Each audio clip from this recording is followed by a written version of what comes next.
我想，每一个在城市待久的人，都会向往旷野。就比如我，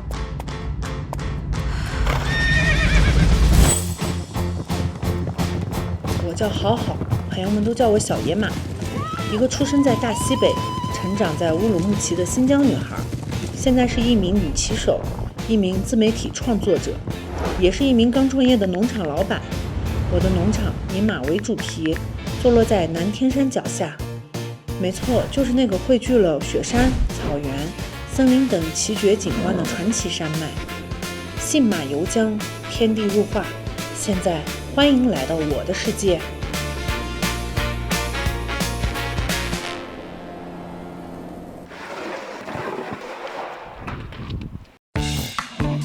2020年，我告别了办公室的格子间，机缘巧合之下进入马场工作，开始学习养马、骑马。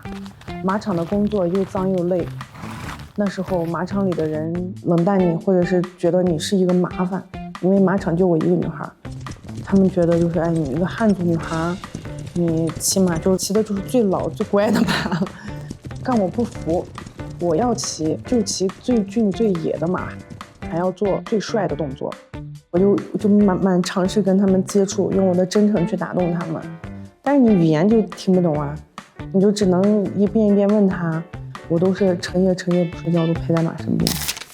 加油加油加油！你们俩在干嘛？慢慢的了解到马的一些习性，就熟悉了。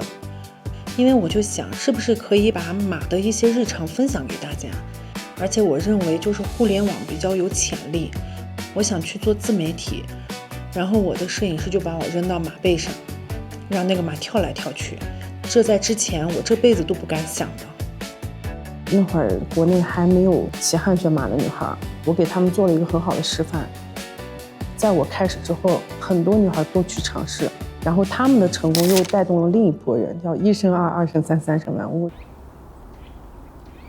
你第一会儿骑的时候，你别觉得他会往前冲，你就稍微把他拉着就行。你看像他一样就坐着，你看立的时候把一个手抓前面，一个手拉缰，你的头稍微给他一些。好多人就说骑马有什么技术，我觉得你在上马的那一瞬间，它其实能通过你的这个腿部的肌肉，它能连接到你的心脏。我喜欢在马背上那种感觉。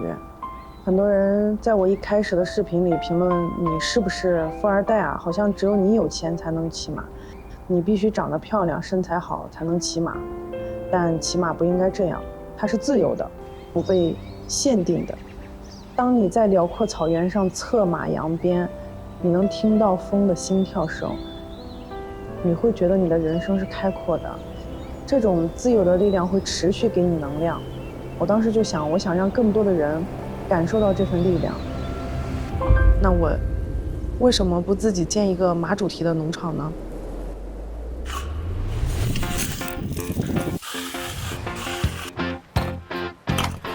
我们有来自于各个不同民族，它是柯尔克孜族、锡伯族，这个是维吾尔族，这个是哈萨克族。我们都是因马结缘的，就是把自己的热爱坚持下去。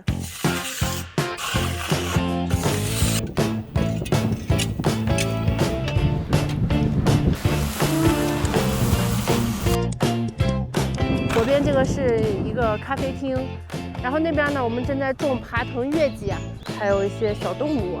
然后那边会搞一个小沙坑，新疆来旅游的那个宝妈们，他们就可以把孩子放在那儿，这边边喝咖啡，让他们边在那边玩沙子。在我们心里，马不是那种高高在上的，而是在我们这个祖祖辈辈的生活中，它是离不开的。现在有很多游客来新疆，他就是为了骑马、看马，所以我希望我的农场能把这里的马文化带给更多的人。我的初心就是将马术做得像舞蹈、健身一样，不再跟大众的距离那么遥远。现在虽然小农场还没有完全建好，但业务已经先做起来了。我们会发起马背骑行，还推出了马术课程、马术研学。喂，走，你但凡上马，你就得这样坐着，好吗？不要驼背。我希望这个农场不只是专业骑手的训练场，而是成为游客共享的社交空间，让更多人了解马、爱上马。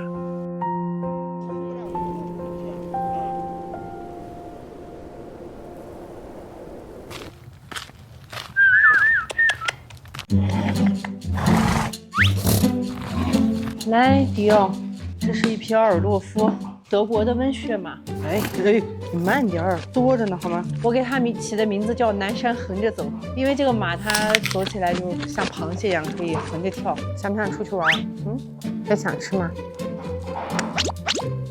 其实每一个马的性格它是不一样的，它跟人一样。比如说我的那个将军，你看他在其他地方的时候，你看不出来他是一个特别好的一个汗血宝马，但是他在我这儿的时候，他就特别自信，头昂得高高的。所以其实很多时候我们很容易就能捕捉到他们的情绪和状态。我们马场的黑蛋大家都挺熟悉了吧？他来我们马场不久，但是我发现他最近有点 emo 了，不但踢碎了我这个马板子，然后而且还摇头晃脑的。他之前在其他的马场的时候，他有在谈恋爱，现在被我接回来之后呢，他就见不到他的漂亮老婆了。关于我们黑蛋抑郁的问题，噔噔噔噔，我给他准备了一个小玩具，这个里面呢，我们现在是给他装满干草，让他可以边吃边玩。现在在农场里，我们不仅是马的饲养员，还是他们的私人医生、心理咨询师。马术不是一个人可以完成的运动，它是一个生命与另一个生命的对话，它需要你的责任心和关爱另一种生灵的能力。我印象很深的是，我刚来马场的时候，我遇到一只小马，那个小马很小很小，它有一天就是肠梗阻，就是对于马来说，这个病很要命。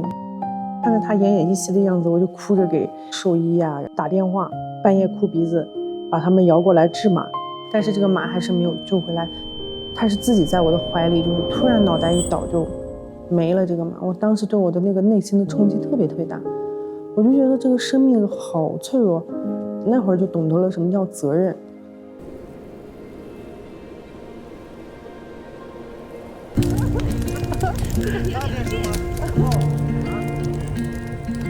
希望我们在未来的第一场马术表演中能获得精彩的掌声。来，干杯！加油！现在我的农场已经有8匹马，6个人，都是我的好伙伴，大家都热情真诚，就和这片土地一样。我也去过北京，我也去过成都，我也在西安待过，但是始终我感觉我的根儿还是在这儿。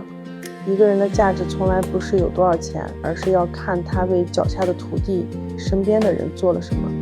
因为有这么好的一个场地，这么好的一个自然风光，我们是不是也可以帮助周边的这些农牧民带货呀？手机变成新农具，直播变成新农活。现在通过手机呢，就能让全世界各地的人了解到我们新疆。了解到我们这个相关于马的这些文化，相关于养马的这些生活。Hello， 大家好，我是正在建农场的小野马。因为有五湖四海的各种客人来到新疆找我玩，看这是从上海来新疆游玩的2个牛仔，今天来找我吃马。现在是晚上的8点钟，你们在新疆玩的开不开心？开心！一定要把新疆的美带回去啊！马背上丈量的是草原的辽阔，是自由的回响，自然在你面前展开，生命诉说着它本身的重量，这是我热爱的地方。远道而来的朋友，希望你也喜欢。